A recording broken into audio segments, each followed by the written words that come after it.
지난주에 말씀드렸듯이 이 대강절은 예수님이 오시기를 기다리는 절기다. 그렇게 얘기했고요. 성경에서 우리가 예수님을 빛이라 그렇게 이야기를 하거든요. 그래서 우리가 지금 어두운 상태에 있는데 빛이신 예수님을 기다리고 있는 것이죠. 아까 대표 기도하신 권사님이 참 코로나19로 너무나 어두운 시대를 가고 있다. 그렇게 말씀을 드렸는데 바로 그겁니다. 빛이신 예수님이 오셔서 우리를 밝히 비춰주시기를 바랍니다. 그런데 뭐가 어두움이냐? 거기에 대해서 여러 가지가 있어요. 질병, 또 여러 가지 문제들. 오늘날 우리 지구가 벌어지는 것 중에 기후 문제가 있습니다. 굉장히 큰 문제, 그게요.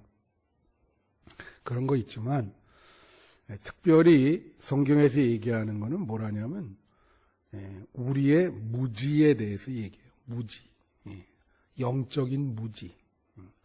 우리 성도들이 영적으로 무지하다는 거예요. 그래서, 큰 문제라.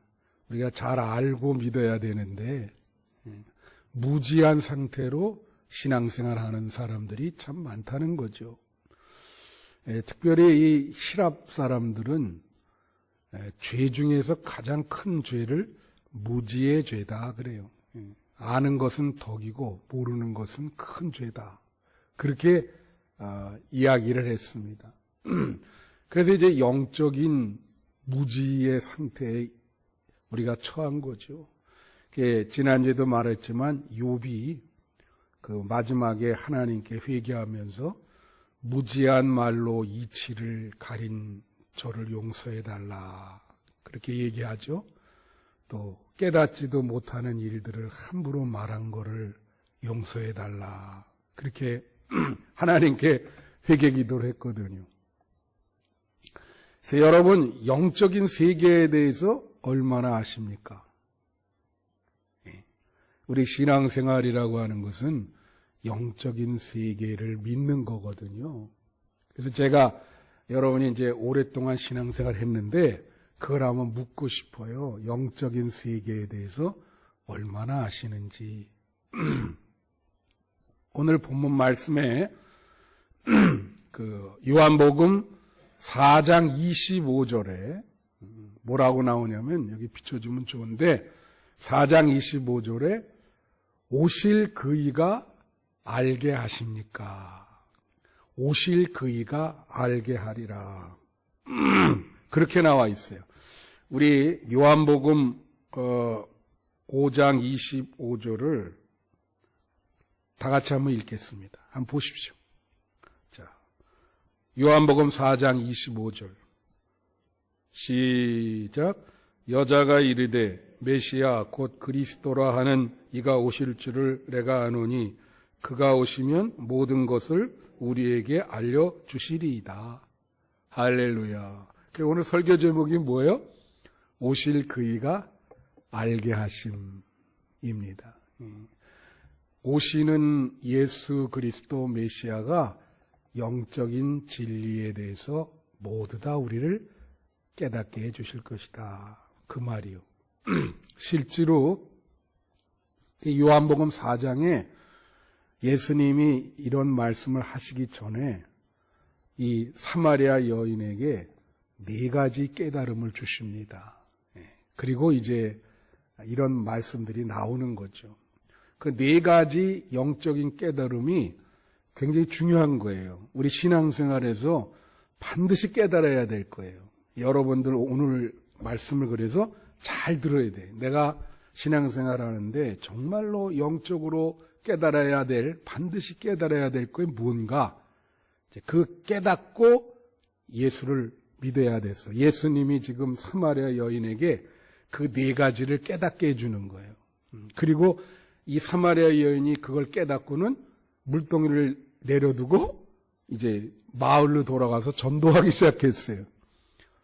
예수님과 한 2-3시간 대화하고 회심을 해가지고 그런 일이 벌어집니다. 그 짤막한 시간에도 그런 깨달음이 온 거예요. 오늘 말씀을 들을 때 여러분에게도 그러한 깨달음이 올 수 있습니다. 할렐루야. 그게 무슨 깨달음이냐? 첫 번째는 신앙의 초월성을 깨닫게 했다라고 하는 거예요.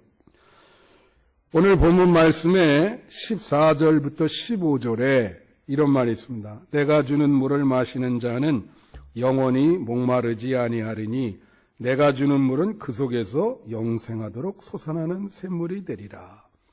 여자가 이르되 주여 그런 물을 내게 주사 목마르지도 않고 또 여기 물 기르러 오지도 않게 하옵소서. 그렇게 얘기하는 거예요. 예수님 물을 달라 그러니까 이 사마리아 여인이 왜 나한테 물을 달라 그러냐? 그렇게 얘기하죠.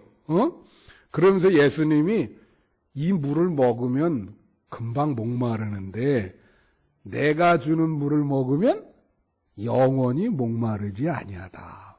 무슨 말이요, 이게? 이 말씀을 깨달아야 돼요. 그죠? 이게 무슨 말입니까? 여기서 물은 왜 먹죠? 갈증 때문에 먹죠. 그죠? 갈증이라는 거는 뭘 말하는지 아세요, 여러분? 이 세상을 살아가면서 여러분이 가지고 있는 욕망을 말하는 거예요. 예. 근데 이 욕망이라고 하는 것은 세상에 살면서 욕망이 없는 사람이 누가 있겠습니까? 그렇죠? 근데 그 욕망은 정당한 욕망이 있고 정당하지 않은 욕망이 있어요. 사회적으로 용인이 되는 욕망이 있고 사회적으로 용납이 되지 않는 욕망이 있는 거예요. 오늘날 신문에 특히 사건이 많이 나고 하는 그 이유는 뭐죠? 사회적으로 용납이 안 되는 욕망들을 그거를 저질렀기 때문에 그 신문에 그렇게 그 탑 기사 사건으로 오는 거예요. 예? 그래서 이 욕망이 충족을 해야 되기 때문에 이거는 한순간만 충족되는 게 아니라 매 순간 충족이 돼야 되는 거예요. 그러니까 어떻게 해요? 계속 목마르죠. 세상 쾌락을 즐긴다는 말이 그거거든. 이 땅에서는 그렇다 이거예요. 그런데 예수님이 뭐라 그래요? 이거는 다시 목마르지만 내가 주는 물을 먹으면 다시는 목마르지 않고 영원히 목마르지 않다. 그래서 이건 영적인 진리, 천국의 세계, 하나님의 말씀, 그걸 얘기하는 거예요. 한마디로 이걸 얘기하면 뭐예요? 초월성이라 그러는 거예요. 다 같이 초월성. 초월성이 뭐예요? 우리가 세상에 살지만 세상적인 욕망을 좀 절제하고 하늘을 바라보는 거죠. 위를 쳐다보고 우리 자신을 초월하려고 하는 그게 있어야죠. 영원한 물이신 예수님을 붙잡으려고 하는 그런 게 있어야죠. 여러분 그런 게 있어요? 그런 게 없으면은 신앙인이라고 볼 수가 없는 거예요. 어떤 사회학자가 한국교회를 비판하기를 한국교회는 영적인 얘기를 겉으로는 하지만 속으로는 물질적인 것을 추구한다. 그래 얘기했어. 근데 그런 면이 있거든요, 이게. 그죠? 우리는 하늘을 보고 우리 자신을 좀 어떻게든지 그 컨트롤해서 초월해야 영원한 물이신 예수님을 붙들려 그래야 우리가 구원을 받을 수 있고 이 세상에서 기독교인이라 그렇게 칭함을 받는 겁니다. 여러분 초월성에는 말이죠. 두 가지가 있어요. 도덕적인 초월성이 있고 영적인 초월성이 있는 거예요. 도덕적인 초월성은 뭐죠? 우리가 말씀대로 사니까 세상 사람들보다는 그래도 좀 윤리적으로 높은 수준으로 살아간단 말이에요. 그게 도덕적 초월성이야. 근데 참 불행한 일이 우리 새벽 기도 시간에도 제가 말씀드렸지만은, 지금 변이 기도했잖아요. 그 오미크론을 최초의 감염자가 목사예요, 또 하필. 그랬죠? 그 인천에 그 교회인데, 아이고, 참. 하여튼 일주일 동안 그 나온 거 보면 말이죠. 얼마나 이 목사, 이 비방하는 댓글이 달리는지, 참, 하여튼 그런 일이 일어나는지 모르겠어요. 본인은 뭐 그러지 않는데 또 무슨, 방역 택시를 타고 갔다고 또 거짓말을 해가지고 잘 몰랐다, 뭐 이런 식으로 얘기를 하는데 그게 또 화제가 되고. 그러니까 사람들이 우리를 향해서, 기독교인을 향해서 도덕적으로 좀 세상을 초월하기를 바라는 거죠. 예? 당연한 거 아니겠습니까? 그죠? 초월성을. 그래서 여러분에게 묻는 거예요. 그럼 여러분이 세상 사람들보다 윤리적으로 좀 높은 도덕성을 갖고 계신지, 안 그러면은 세상 사람들보다 못한지. 그래서 예수님이 묻는 거죠. 이 물 먹으면 다 목마르지만 내 물을 먹어야 영원하다. 영적인 초월성이라는 뭘까요? 그거는 하나님과 깊은 사귐이 있다는 거예요. 여러분, 하나님이 보이지 않잖아요. 세상 사람들은 하나님을 못 봅니다. 그래요, 안 그래요? 그러나 여러분은 하나님을 볼 수 있어야 돼요.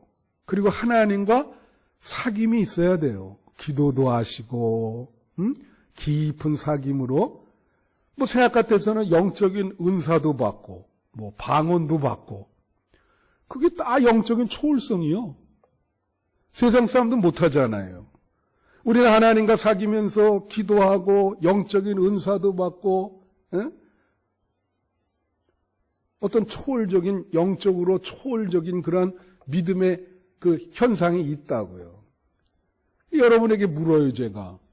여러분이 세상 사람들보다 영적으로 좀 나은 게 있습니까? 영적으로 초월한 게 있어요?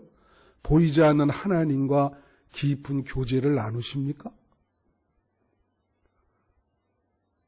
예수님이 사마리아 여인에게 깨달음을 준 게 그거예요. 너 세상만 바라보고 살지 말고 좀 초월해서 영의 세계를 붙들고 살아라.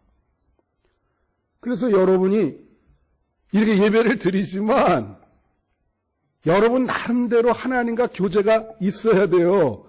영적인 은사도 있으셔야 되고, 좀 어떤, 좀 신앙인으로서 좀 영적으로 좀 초월적인 모습이, 이 세상을 초월하는 그런 모습이 있어야죠. 뭐 신앙생활 한 20년 이상 했다는데도 이건 뭐 전혀 기도할지도 모르는 분들이 있어요. 그게 무슨 영적으로 초월한 모습이겠습니까? 이제 시편 49편 20절에 이런 말이 있습니다. 늘 내가 말씀드리는 건데, 존귀하나 깨닫지 못하는 사람은 멸망하는 짐승 같다. 그래요. 그래서 이게 우리가 깨닫는 신앙과 깨닫지 못하는 신앙이 있어. 깨닫는 신앙은 이거는 영적이고 성도의 신앙이고, 깨닫지 못하는 신앙은 동물적인 신앙입니다. 그냥 여러분 두더지가 말이에요. 땅 밑에서 땅을 파요. 항상 땅을 파요. 그는 아무것도 모르고 그냥 전진 앞으로만 땅만 파. 아무것도 모르고 그냥 파는 거예요. 습성이 그렇게 돼 있어. 여러분의 신앙이 그렇게 두더지 같은 신앙이 되면 되겠어요? 깨닫는 신앙이 돼야지. 그게 진정한 성도의 신앙이지. 매일 깨달아야 되는 거예요. 그래야 초월의 모습을 유지할 수 있어요. 조금이라도 세상 사람보다 나아야 되지 않겠습니까? 보고, 저 사람은 정말 하나님 곁에 가까이 서 있는 사람이다. 나는 모르겠는데 저 사람은 진짜 하나님 곁에 서 있는 사람이야. 그런 얘기를 들으셔야 되지 않아요? 여러분들이 그런 얘기를 들으시기를 축원해요. 예. 그 다음에 두 번째는 자기 자신이 누구인지를 깨닫게 해요. 예, 그게 4장 17절부터 18절에 나와 있습니다. 여기 보면 예수님이 뭐라고 얘기하냐면 남편을 데려오라 그래요. 예수님이. 알고 그렇게 얘기하는 거예요. 그러니까 이 여자가 뭐냐면 남편이 없다고 얘기를 합니다. 예. 예수님이 네가 남편이 없다는 게 맞다. 남편이 5이 있었는데 지금 있는 남편도 네 남편이 아니야. 그렇게 이야기를 해 주신 거예요. 사실 이것 때문에 이 사마리아 여인이 우리가 심한 말로 뭐냐면 약호가 죽었다 그런 표현 쓰잖아요. 왜냐하면 예수님이 물을 달라 그럴 때 이 사마리아 여인의 위세는 대단했어요. 왜? 이게 여기 본문에 보면 점잖게 나오잖아요. 사실 유대인과 사마리아 사람과는 갈등이 있었습니다. 한국과 일본 사람들처럼. 예? 그런데 유대인은 예수님이 물을 달라 그러니까 여기 점잖게 기록됐지만 원래 이것은 뭐냐면 아니 당신 유대인인데 왜 사마리아 여인인 나한테 물을 달라 그래요?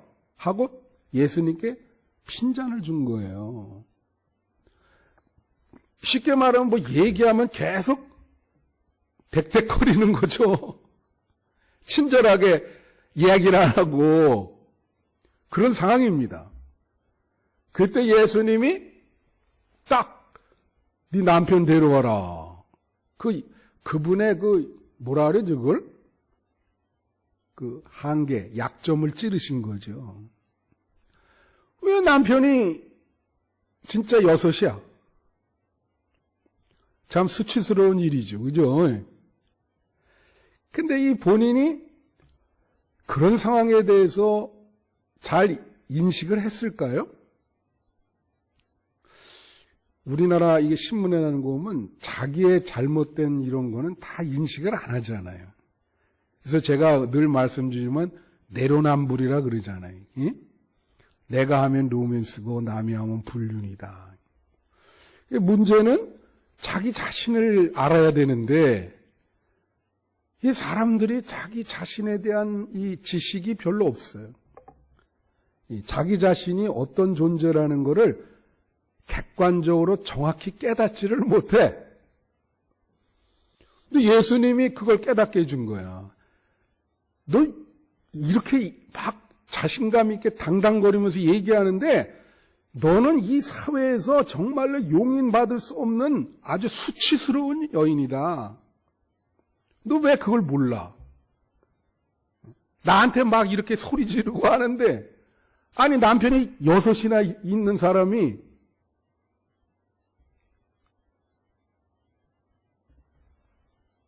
그때 청청병력이죠. 이 여인이 갑자기 꼬리를 내리면서 아, 당신은 선지자군요. 그리고 예수님께 이제 점점 무릎을 꿇는 상태예요. 여기서. 내 자신의 모습을 아니까. 여러분, 소크라테스라는 말이 그랬잖아요. 너 자신을 알라. 이 소크라테스는 예수보다 먼저 몇백 년 먼저 나신 분이에요. 히랍 철학자죠. 유명한 말 아닙니까? 너 자신을 알라. Know yourself. 동서양을 막론하고 그게 모든 신앙의 출발점입니다. 우리 자신을 보면 참 부족하죠. 잘 알면. 그리고 한계가 있어요. 인간은 다 부족합니다. 그 한계라고 하는 게 뭐냐면 예수님이 말한 것처럼 우리는 이 땅에 무슨 정말 물방울처럼 그렇게 찰나를 왔다 갔는 사람이에요. 영혼에 비교하면. 빵. 지난주에 제가 장례식을 두 군데를 갔다 왔어요. 우리 정권사님 어머니 거기 갔다 왔고, 그리고 그 다음날 우리 형수님이 돌아가셨어요. 예. 74살이신데, 우리 형님이 원로장로님이신데, 이렇게, 식도암이셨거든요. 무릎을 꿇고 이제, 기도하는 모습으로 돌아가셨는데, 그래 갔더니 휴거됐다 이런 말씀을 쓰시더라고. 우리는 참 언제 여기서 사라질지 몰라요. 여러분, 참 한계고 이 부족하고 깨지기 쉬운 존재들이에요. 이런 걸 잘 알면 하나님을 안 믿을 수가 없잖아요. 할렐루야. 그렇잖아요. 예? 사람들이 내가 참 부족하구나. 몸도 부족하고 건강도 부족하고 내 모든 것이 다 부족하다. 그런 마음을 가지면은 하나님이 당신의 모습을 여러분에게 보여줘요. 그래, 너 그런 깨달음이 있지. 그래서 하나님이 다가온다고 여러분에게. 그래서 자신의 부족함을 깨달으면 하나님이 당신 모습을 여러분에게 계시를 하세요. 보여준다고. 그러니까 예수님이 딱 너가 이런 사람이다라고 깨달음을 준 거예요. 이 여인은 평소에 그 문제에 대해서 심각하게 생각을 안 했어요. 근데 예수님이 딱 이거 심각하다 지적을 해주잖아요. 그죠? 그래서 자기 자신이 누구인가를 깨닫게 해줬다. 그게 중요해요. 그 다음에 세 번째, 참된 예배가 무엇인지 깨닫게 하셨다. 이거는 몇 절에 나오냐면 23절부터 24절에 나옵니다. 뭐라 나오냐면 아버지께 참되게 예배하는 자들은 영과 진리로 예배할 때가 오나니 곧 이때라. 아버지께서는 자기에게 이렇게 예배하는 자들을 찾으시니라. 하나님은 영이시니 예배하는 자가 영과 진리로 예배할지니라. 그렇게 나와요. 자, 이런 지적을 받은 이 여자가 예수님은 선지자입니다. 그러면서 화제를 계속 그걸로 끌고 나가야 되는데 자기에 대한 이런 불편한 거를 화제를 삼는 거 자기 곤란하잖아요. 그러니까 그 다음에 딱 그 화제를 이 여자가 돌립니다. 예배의 문제로. 근데 이제 어떤 문제가 있었냐면은 이제 이게 설명하려면 길어요. 근데 유대인들은 그때 당시 에발산, 구약 성경에 나오는 건데 에발산이라고 하는 곳에서 예배를 드렸어요. 그런데 사마리아인들은 유대인과 갈등이 있으니까 그리심산이라고 하는 산에서 드린 거예요. 그러니까 어느 산에서 드리는 게 예배가 맞느냐? 그런 문제가 있죠.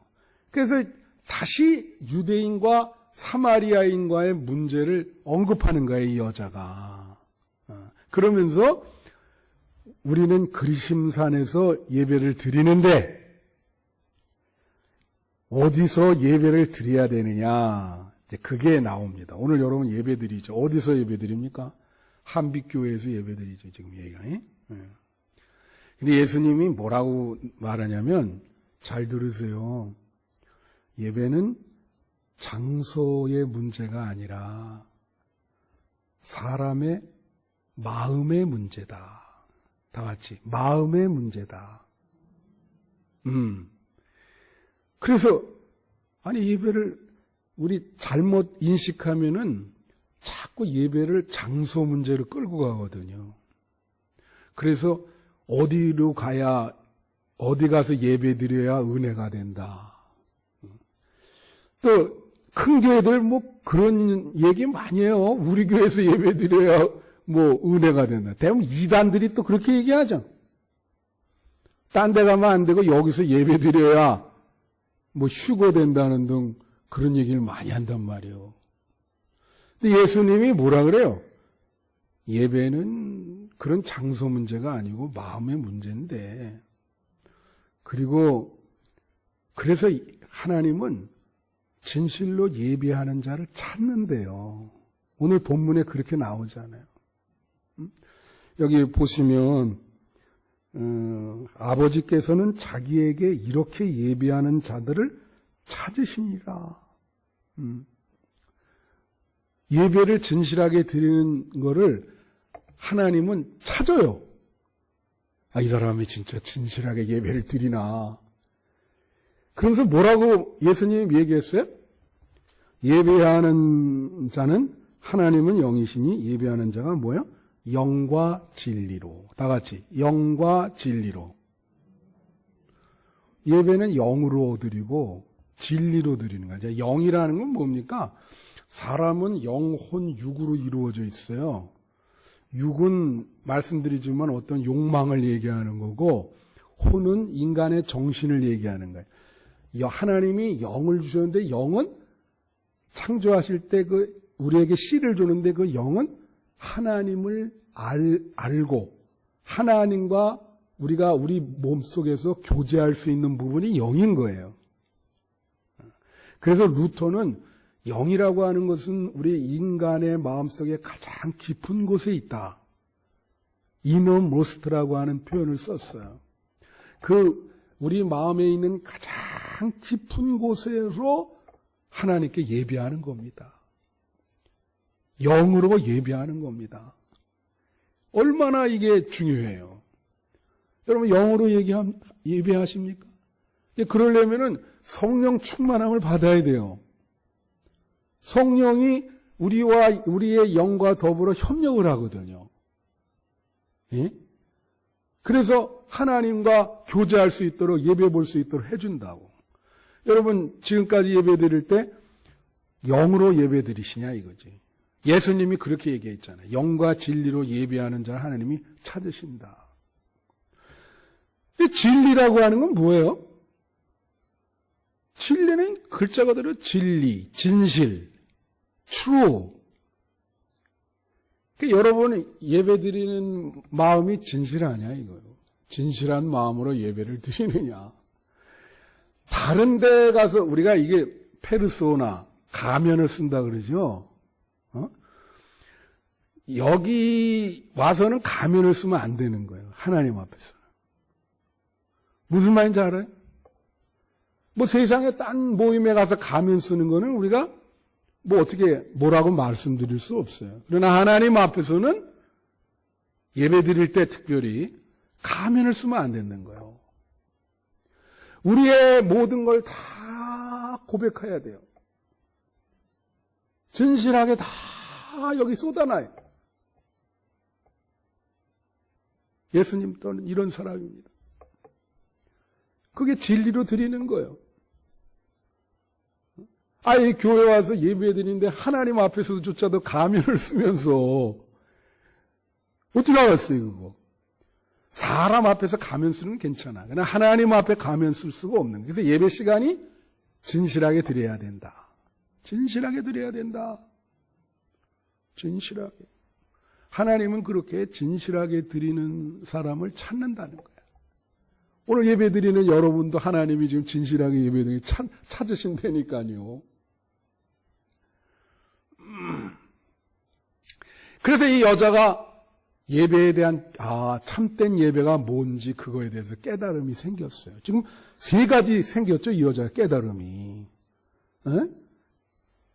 영적인 세계를 추구해야 된다. 초월이 있어야 된다. 그죠? 높은 데를 바라봐야 돼. 나의 죄성을 깨닫게 됐죠. 세 번째는 뭐예요? 하나님께 예배하는 게 뭔지를 진실로 깨닫게 됐어. 그래서 마지막 네 번째, 절대적인 깨달음이 오는데 오실 그이가 예수님이라는 것을 깨닫게 해줘요. 이게 대강절에 제일 중요한 거죠. 자, 여기에 이 여자가 25절에 묻습니다. 여자가 이르되 메시아 곧 그리스도라 하는 이가 오실 줄을 내가 아노니 그가 오시면 모든 것을 우리에게 알려주시리이다. 예수께서 이르시되 내게 말하는 내가 그라. 그럼 뭐예요? 당신이 메시아라는 얘기예요. 내게 말하는 내가 오실 그이다. 넌 지금 메시아를 만난 거야. 어휴, 그 소리를 들으니까 이런 걸 뭐라냐? 우리는 절대적인 깨달음이라 그래. 다 같이. 절대적인 깨달음. 이 마지막 깨달음은 엄청나게 중요한 거예요. 예수가 그리스도라고 하는 걸 깨달았어요. 이 대강절에 예수가 그리스도라고 하는 걸 깨달으셔야 돼. 그걸 깨닫고 나니까 어떻게 해요? 여기 보면 28절, 29절에 여자가 물동이를 버려두고 동네로 달아가가지고 사람들에게 뭐라 하냐면 내게 말한 사람을 와서 보라. 이는 그리스도라. 사람들한테 그리스도를 지금 만났다. 그리스도가 메시아거든요. 그 히브리어는 메시아고 헬라어는 그리스도예요. 똑같은 단어예요. 사람들한테 그냥 전도하고 돌아다니네? 메시아가 기름 부음을 받은 자인데, 결국 예수, 이 마태복음은 1장에 뭐라냐면, 예수는 우리를 죄에서 구원할 자라. 그런 뜻이에요. 그래서 이제 이분이 그리스도라는 걸 깨달아요. 그 예수 그리스도는 우리를 구원할 분입니다. 우리가 지금 이렇게 어려운 가운데 신음하고 있는데 우리가 예수님을 만나게 되면 구원받게 되죠. 이 말씀 마치면서 요즘 지난번에는 오징어 게임이라고 하는 그 드라마가 유행하던 요새는 또 지옥이라고 하는 그게 유행을 한대요. 전 다 안 봤어요. 오징어 게임도 안 보고 연상호 감독이라는 무슨 지옥 거기 유아인이라는 친구가 그 주인공이더라고요. 유아인 아시죠? 영화배우. 근데 엊그제 토요일 날 보니까 그 조선일보에 유아인이 인터뷰를 했어요. 그래서 뭐라 그러냐면 그 지옥에서 이제 그 사입이 교주 역할을 맡거든요. 이제 그런 얘기를 하면서 자기는 우리가 사는 이 지상 현실이 지옥이라 생각한다. 그렇게 얘기를 하더라고. 근데 그럴듯한 얘기를, 우리가 지금 살고 있는 이 세계가 지옥이 아니면 뭐겠습니까? 그 잘 나가는 영화배우가 한 소리예요, 그게. 이렇게 정말로 진실과 거짓을 알기도 힘들고, 살아가는 게 이렇게 힘든, 코로나19도 그렇고 이 세계가 지옥이 아니고 뭐냐 그렇게 얘기를 하더라고요. 거기에 보면 사람을 지옥에 데려가려고 지옥의 사자가 오는 거예요. 그래서 하나씩 데려가요, 지옥으로. 그럼 어떻게 생각해요? 저는 거기에 나오는 그 스토리를 보면서 이제 글에 이렇게 다 소개된 거를 보면서 뭐라고 나는 생각했냐면 지금 대강절인데 우리는 뭐예요? 우리는 지옥의 사자가 여러분을 데리러 오는 게 아닙니다. 예수 그리스도가 여러분을 구해주러 이 땅에 오시는 거죠. 천사가 오듯이 어렵고 힘든 여러분의 손을 잡아 일으켜주고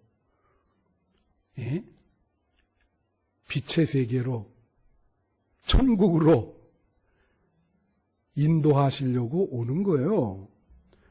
그러니까 우리는 그거와는 정반대요. 정반대. 무슨 말인지 아세요? 여러분, 예수님이 여러분의 손을 붙들어 줍니다. 이렇게 세웁니다. 오셔서. 이렇게 하세요, 여러분. 인생이 너무 힘들고 삶이 녹록치 않으면 주님, 나 좀 구원해 주세요. 그렇게만 계속 기도하시라고. 나를 좀 일으켜 세워주세요. 그렇게만 기도하세요. 그럼 예수님이 분명히 오셔서 여러분을 구원해 주십니다. 할렐루야! 그게 대강절에 우리가 고백해야 될 믿음인 거예요. 그걸 아셔야 돼요. 아무쪼록 여러분, 지금 시기는요, 사람들이 자꾸 이렇게 구분을 하는데 부자나 가난한 자나 다 힘들어요. 한 사람도 예외가 없습니다. 저 사람은 좀 돈이 있으니까 나을 것 같아. 전혀 아니에요. 다 힘들어요. 다 힘들어. 다 힘든. 그러니까 그걸 아셔야 돼요. 예수님이 우리에게 빛을 비춰주시고 어두움에서 우리를 구해주지 않으면 우리는 희망이 없습니다. 예수님이 오십니다. 그 예수님을 붙들고 인생의 어려움을 극복하시는 여러분 되시기를 축원합니다. 기도하겠습니다.